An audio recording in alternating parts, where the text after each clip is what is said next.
அக்கா தங்கச்சி 7 பேரும் அந்த பகவான் வந்தா கோவிந்தா போட்டு பகவான் நாமத்தை சொல்லித்தான் வரணும். ஏன்னா இந்த பிள்ளைங்க சொல்லக்கூடிய தெய்வம் ஒரே தெய்வம். யாரு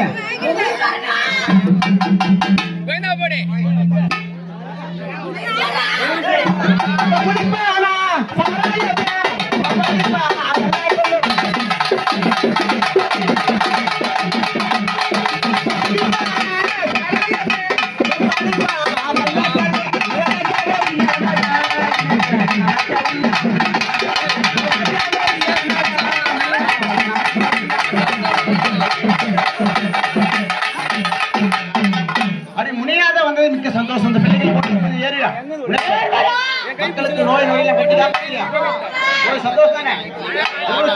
செலவு பிள்ளைகளை பக்கம் வந்து கட்டி காப்பாத்திரியா மழை கிடைக்குமா கோயில கிடைக்குமா சந்தோஷம் ஏத்துக்கிறியா